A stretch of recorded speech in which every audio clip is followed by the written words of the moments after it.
তুমি বলেছিলে পূর্ণিমার চাঁদ হবে, এক সাগর আশা নিয়ে আমি হয়ে উঠলাম রাতের আকাশ।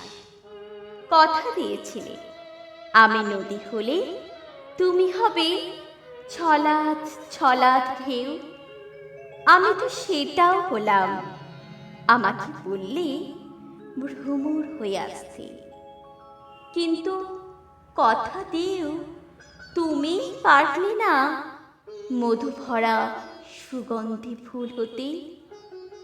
দক্ষিণা বাতাস হওয়ার স্বপ্ন দেখালে আমাকে, কিন্তু তুমি তো পারলে না কৃষ্ণচূড়া হয়ে মন ভরিয়ে দিতে।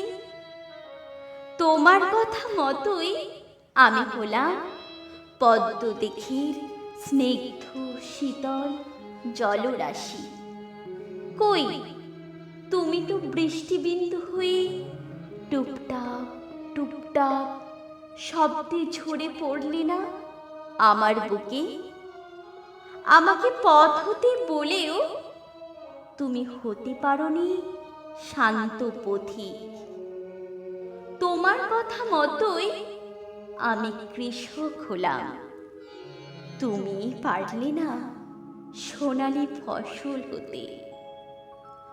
আমি সুর বসালাম তোমারই লেখা গানে, কিন্তু তুমি কণ্ঠে নিলে না সেই সুর।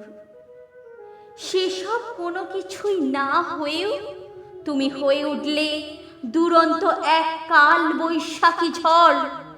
ভেঙে দিলে আমার স্বপ্ন দিয়ে গড়া ছোট্ট সোনালী কুটির।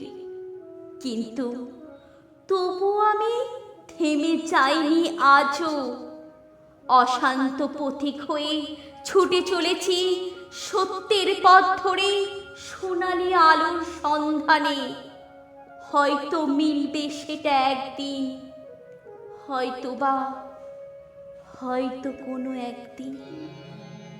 নমস্কার। কবিতার নাম আলোর সন্ধানে। লিখেছেন কবি স্বপন কুমার মান্না।